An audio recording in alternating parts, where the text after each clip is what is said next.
بسم اللہ الرحمن الرحیم۔ السلام علیکم ورحمۃ اللہ وبرکاتہ۔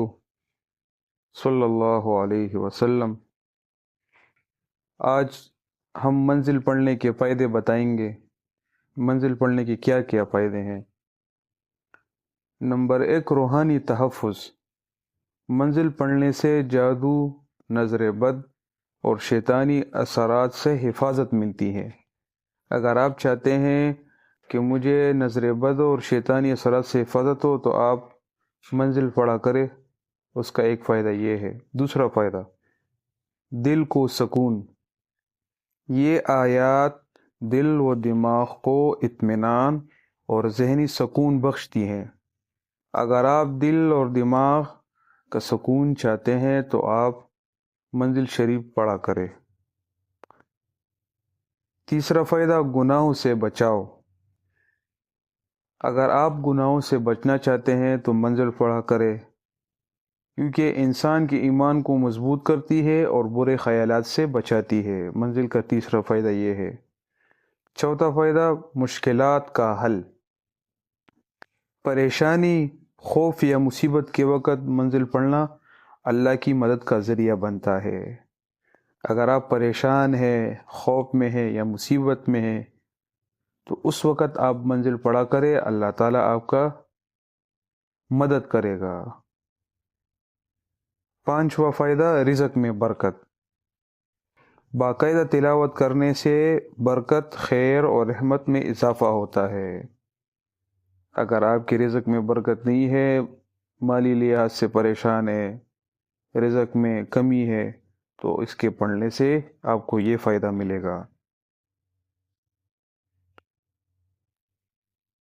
منزل صرف آیات کا مجموعہ نہیں بلکہ ایمان، تحفظ اور روحانی طاقت کا خزانہ ہے۔ اس ویڈیو میں جانیں منزل پڑھنے کے ایسے فائدے جو آپ کی زندگی بدل سکتی ہے۔ تو انشاءاللہ ابھی منزل آیات شریف آپ تلاوت سماعت فرمائیں تو انشاءاللہ آپ کو سکون ملے گا، اور آپ جب خود پڑھیں گے جو فائدے میں نے آپ کو بتائے ہیں تو آپ کو یہ سب فائدے انشاءاللہ ملیں گے، اور اس کے سننے سے جو ہے تو آپ کو جو ہے تمام جو فائدے میں نے آپ کو بتائی ہیں انشاءاللہ وہ سارے، سب سے بڑا جو ہے تو سکون جو ہے وہ آپ کو ملے گا۔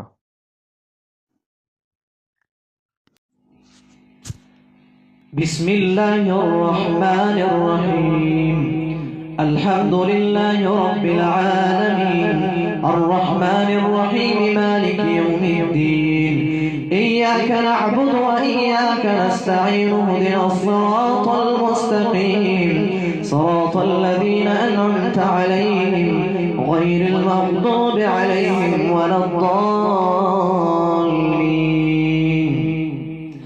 بسم اللہ الرحمن الرحیم، الف لام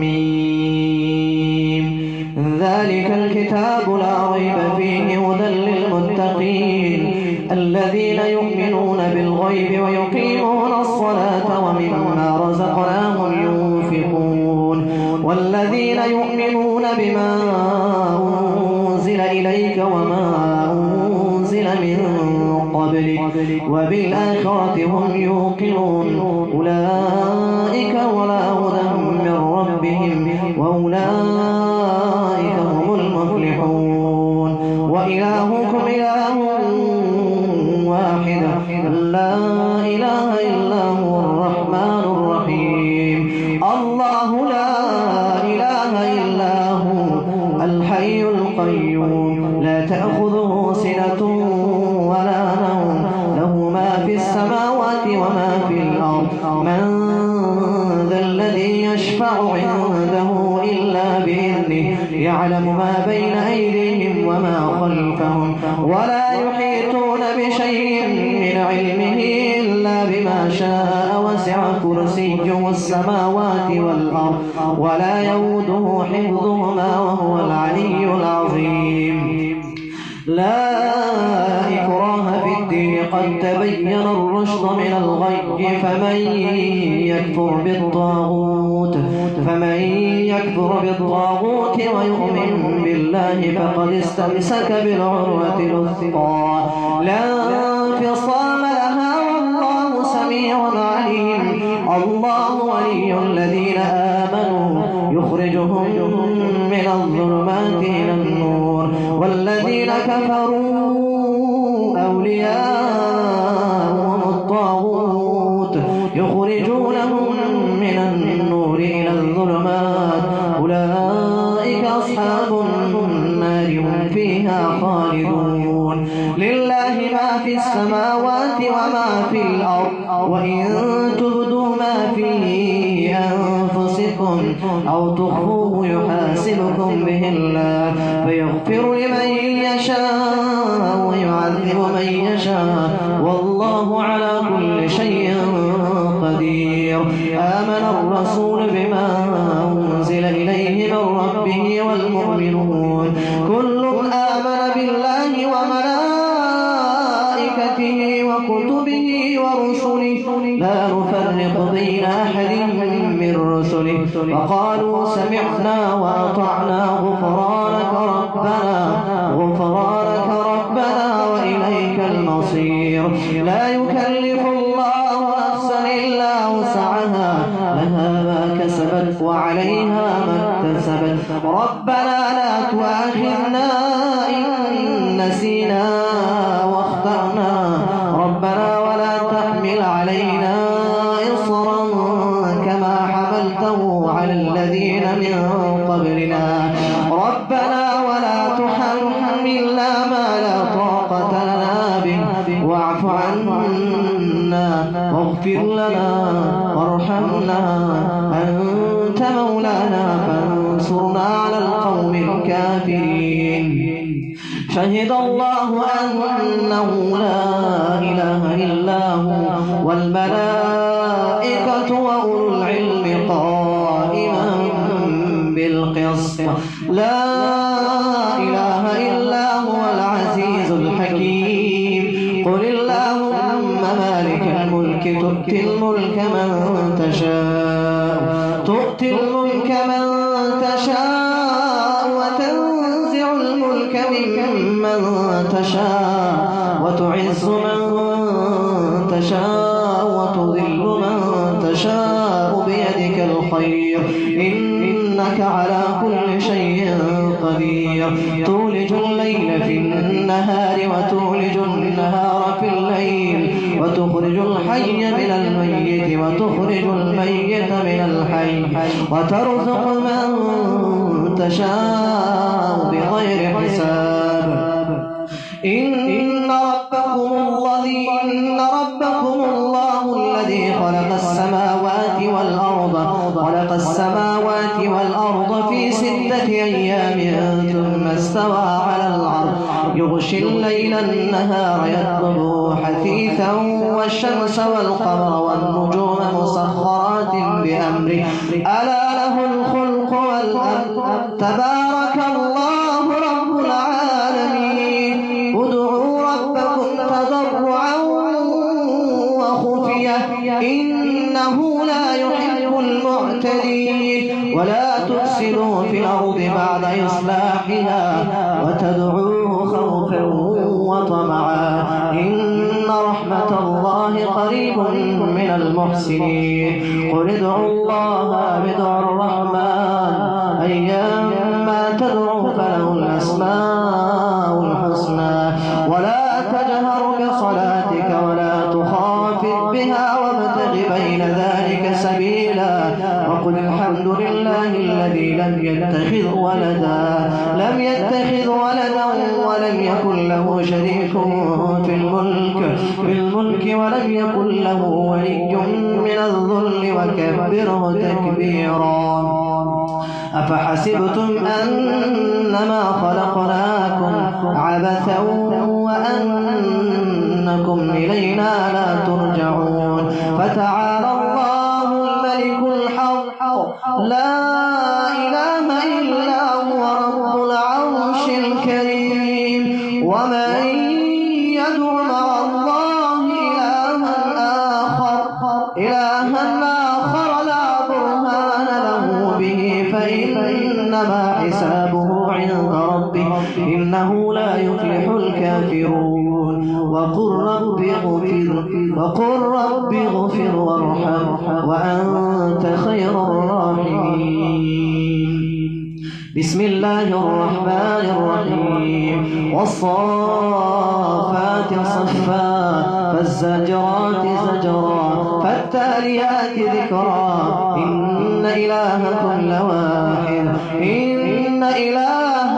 لواحد رب السماوات والأرض وما بينهما ورب المشارق إنا زينا السماء الدنيا بزينة الكواكب وحفظا من كل شيطان مارد لا يسمعون إلى الملأ الأعلى ويقذفون من كل جانب دحورا ولهم عذاب واصب إلا من خطف الخطفة فأتبعه شهاب ثاقب فاستفتهمهم أشد خلقا من خلقنا إنا خلقناهم من طين لازب يا معشر الجن والإنس إن استطعتم أن تنفذوا من أقطار السماوات والأرض فانفذوا لا تنفذون إلا بسلطان فبأي آلاء ربكما تكذبان يرسل عليكما شواذ من نار ونحاس فلا تنتصران فبأي آلاء ربكما تكذبان فإذا انشقت السماء فكانت وردة كالدهان فبأي آلاء ربكما تكذبان فيومئذ لا يسأل عن ذنبه إنس ولا جان فبأي آلاء ربكما تكذبان لو أنزلنا هذا القرآن على جبل لرأيته خاشعا متصدعا من خشية الله وتلك الأمثال نضربها للناس لعلهم يتفكرون هو الله الذي لا إله إلا هو عالم الغيب والشهادة هو الرحمن الرحيم هو الله الذي لا إله إلا هو الملك القدوس السلام المؤمن المهيمن العزيز الجبار المتكبر سبحان الله عما يشركون هو الله الخالق البارئ المصور له الأسماء الحسنى يسبح له ما في السماوات والأرض وهو العزيز الحكيم. بسم الله الرحمن الرحيم. قل أوحي إلي أنه استمع نفر من الجن فقالوا إنا سمعنا قرآنا عجبا يهدي إلى الرشد فآمنا به ولن نشرك بربنا أحدا وأنه تعالى جد ربنا ما اتخذ صاحبة ولا ولدا وأنه كان يقول سفيهنا على الله شططا. بسم الله الرحمن الرحيم.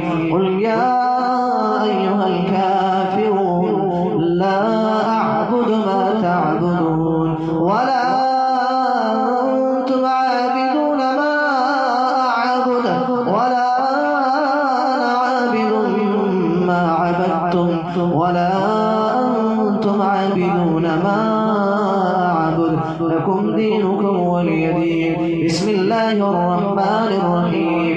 قل هو الله أحد الله الصمد لم يلد ولم يولد ولم يكن له كفوا أحد. بسم الله الرحمن الرحيم. قل أعوذ برب الفلق من شر ما خلق ومن شر غاسق إذا وقب ومن شر النفاثات في العقد ومن شر حاسد إذا حسد. بسم الله الرحمن الرحيم. قل أعوذ برب الناس ملك الناس إله الناس من شر الوسواس الخناس الذي يوسوس في صدور الناس من الجنة والناس.